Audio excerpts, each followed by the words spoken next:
இன்னும் ஆரம்பிக்கல சார். இன்னும் ஒரு 1/4 மணி நேரம் ஆகுது சார். எங்கே வண்டிங்க சார்? அவ்வளோதானே. சரிங்க சார். சார் எங்கே இருக்கீங்க சார்?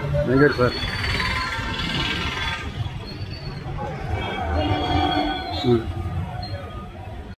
சரி.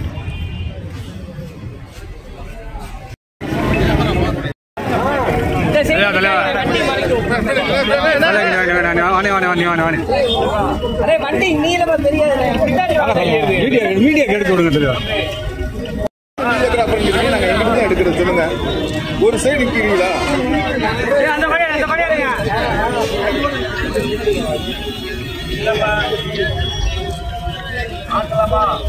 புரட்சி தமிழர் எடப்பாடியார் அவர்கள்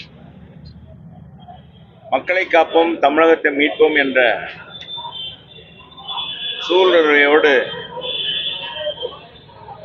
கடந்த ஜூலை மாதம் 7ஆம் தேதி முதல் அனைத்து சட்டமன்ற தொகுதியிலும் மாவட்டங்கள் வாரியாக சுற்றுப்பயணம் மேற்கொண்டு வருகிறார். இப்படி வருகிற புரட்சி தமிழர் எடப்பாடியார் அவர்கள் மதுரைக்கு 1ஆம் தேதி வருகிறார். மாலையில் அவர் ப்ரோக்ராம் தொடங்குது. அது முழுக்க முழுக்க புறநகர். நம்ம மதுரை மாநகருக்கு 2ஆம் தேதி இரவு வருகிறார். 7 மணி அளவில் புதூர் பஸ் ஸ்டாண்டு வடக்கு தொகுதி சார்பாக புதூர் பேருந்து நிலையம் அருகாமையில் சிறப்பான வரவேற்பு அவருக்கு கொடுக்குறோம். நம்ம மதுரை மண்ணை மையப்படுத்தி நாதசுரம் மேளம் மற்றும் கலை நிகழ்ச்சிகள், கிராமிய கலை நிகழ்ச்சிகளோடு ஏறத்தாழ ஒரு 300 பேர் அவரை வரவேற்கிறார்.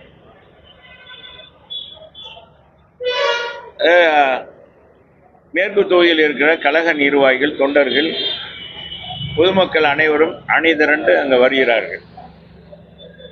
3ஆம் தேதி மாலை 5 மணி அளவில் மதுரை மேற்கு தொகுதியில் ஜெயம் தேட்டர் பழங்கானத்தின் ஜெயம் தேட்டர் அருகாமையில் பேசுகிறார். அங்கும் கிராமிய நிகழ்ச்சியோடு ஆடல் பாடல் நிகழ்ச்சியோடு அவரை வரவேற்கிறோம். 5 மணிக்கு சொல்லிட்டேன். 5 மணிக்கு. அதுக்கடுத்து மத்திய தொகுதி சார்பாக நம்ம டிஎம் மேலமாசு வீதி தெற்கு மாசு சந்திப்பு அருகாமையில் பேசுகிறார்.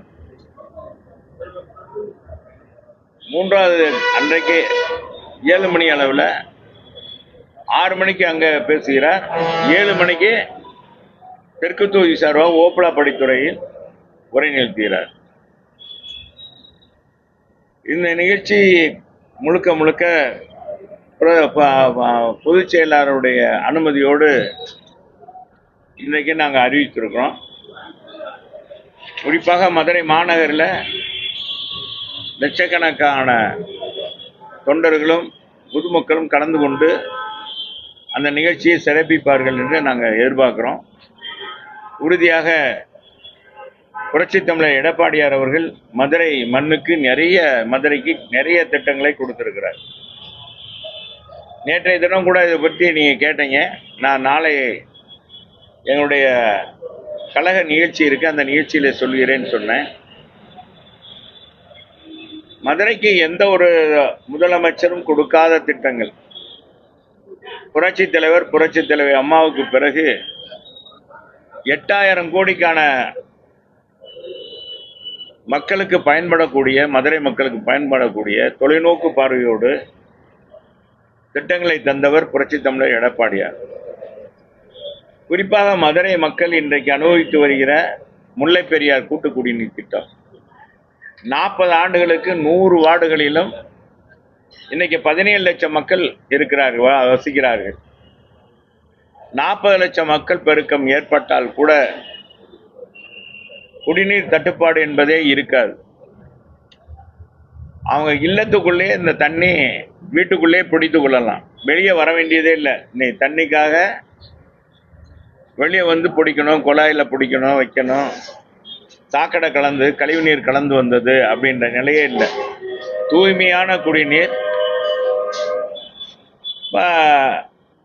எல்லா மக்களுக்கும் தங்குதடையின்றி கொடுப்பதற்கான திட்டங்களை வகுத்து செயல்படுத்தி 60% பணிகள் எங்களுடைய ஆட்சி காலத்திலே நிறைவேற்றப்பட்டு 2023 அது நிறைவேற்றுவதாக இருந்தது.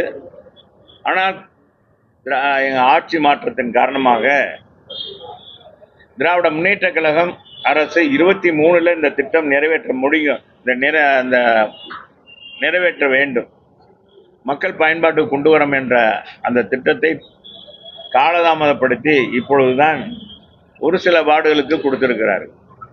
அந்த வார்டுல எல்லாம் மக்கள் வாங்கி பெருத்த மக்கள் மகிழ்ச்சியோடு இருக்கிறாங்க. அதான் ஒரு தாய் சொன்னாங்க, இளநீரை போல இருக்கிறது இந்த தண்ணீர், அவ்வளவு சுவையாக இருக்கிறது என்று அவர் சொன்னார். அதை ஒருபடி மேலாக நான் மாடக்குளத்தில், நான் நேற்றைய தினம் கூட சொன்னேன், மாடக்குளத்தில் ஆர்ஓ பிளான்ட் கொடுத்துருந்தேன். ஆர்ஓ பிளான்ட்டை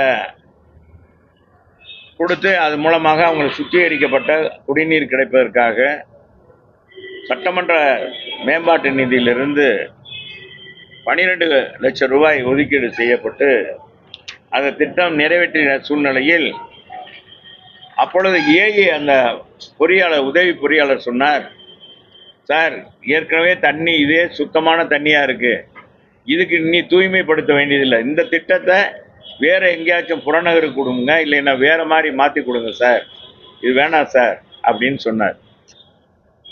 ஒரு பானை சோற்றுக்கு ஒரு சோறு பதம் என்பதை போல நம்முடைய தவித்த வாய்க்கு தண்ணி கொடுத்த தர்மபிரபு புரட்சி தமிழர் எடப்பாடியார் மதுரைக்கு வருகிறார். எனவே மதுரை மக்கள் இன்முகத்தோடு வரவேற்பார்கள்.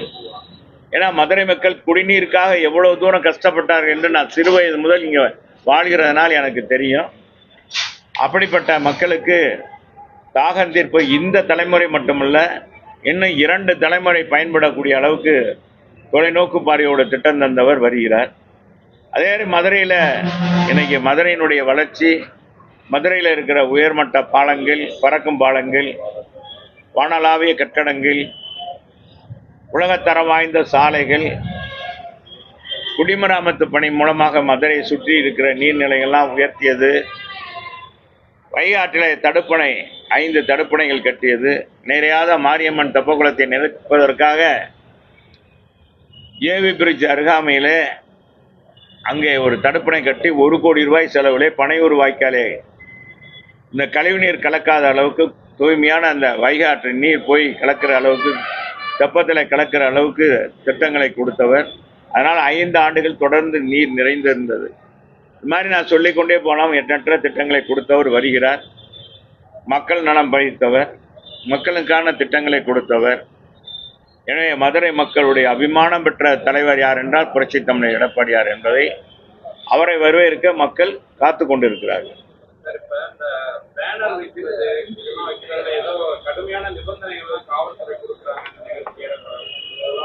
ஆமா, நாங்க கேட்டோம், எல்லாரும் இன்னைக்கு உயர் நீதிமன்றத்தினுடைய வழிகாட்டுதலை சொல்லி, எனவே நீங்க இந்த பேனர் வைக்கிறது இதுல எல்லாம் மாநகராட்சி அனுமதியும், ஏன்னா மதுரை மாநகர் 4 தொகுதியும் மாநகராட்சிக்குள் வருவதனால் அனுமதி பெற்று எங்களுக்கு அது கொடுக்க வேண்டும் அப்படின்னு சொல்லியிருக்கிறாங்க.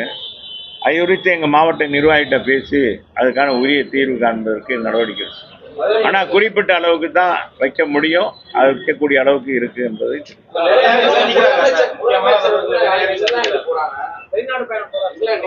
யாரு ஏங்க இத பேசுனா நீ எங்க போயிட்டு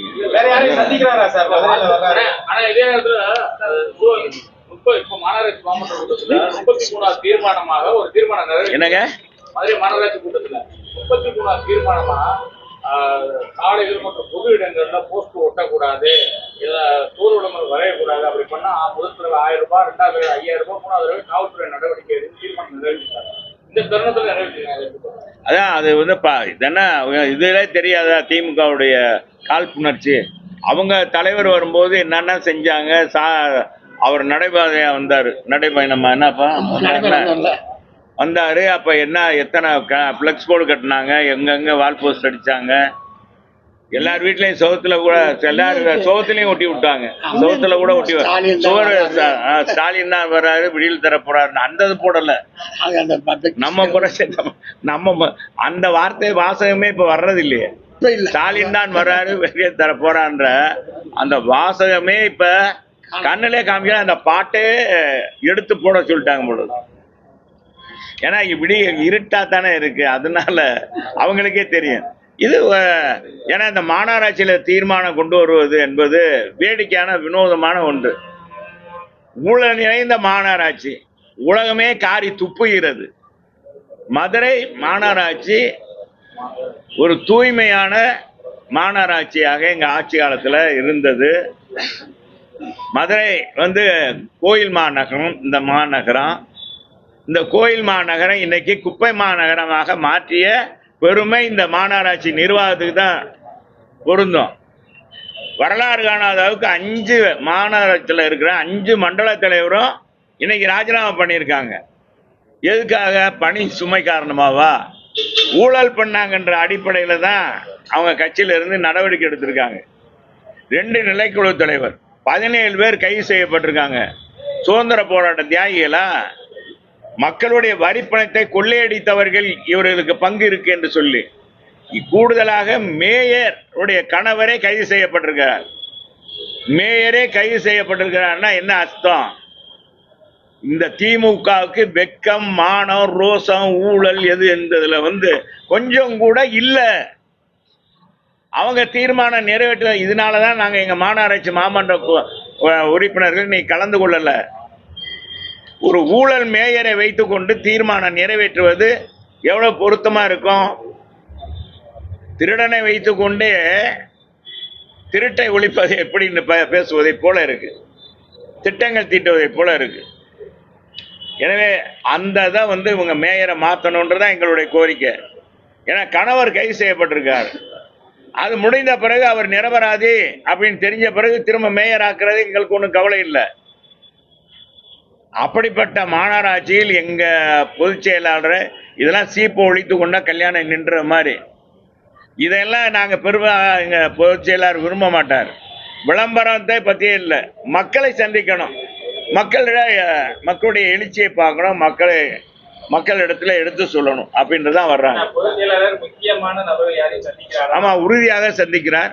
2ஆம் தேதி ஜிஆர்டி ஹோட்டல்ல இங்க இருக்கிற சேம்பர் ஆஃப் காமர்ஸ், உணவு கார்பரேஷன், உணவு உற்பத்தியாளர் சங்கம், அப்புறம் நார்த் இந்தியன்ஸு இதுவரைக்கும் எங்கிட்ட கொடுத்துருக்காங்க, மாநகரில் இருக்கிறவங்க.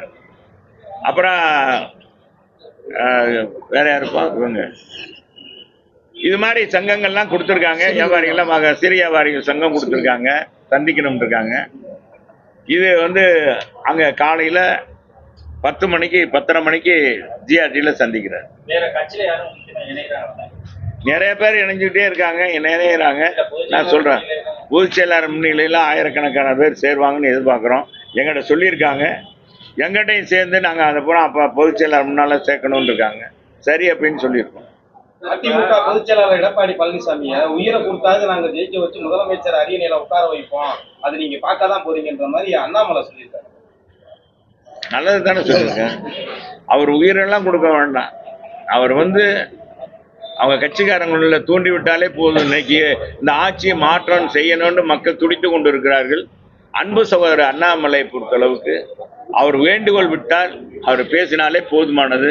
உறுதியாக பொதுச் செயலாளர் புரட்சி தமிழர் எடப்பாடியார் முதலமைச்சராக வரப்போறார். அதிமுக ஆட்சி மலரப்போகிறது, அதுல மாற்று கருத்து எதுவும் இல்லை. எப்ப எலெக்ஷன் வரும், எப்ப நம்ம வாக்களிக்கலாம் புரட்சி தமிழர் எடப்பாடியாரே முதலமைச்சரான மக்கள் காத்து கொண்டு இருக்கிறார். ஒருவர் புரட்சி இந்த தடவை 26 மிகப்பெரிய புரட்சியாக அமைய போகிறது. சரி, போதும். சரி, வாங்க. அடிக்கொடுக்க உங்களை சந்திக்க போறோம். இன்னைக்கு கூட இந்த இதெல்லாம் கொடுத்துருக்கோம். இது மேற்கு தொகுதியில் அதையெல்லாம் போட்டு விடுங்க. சரி.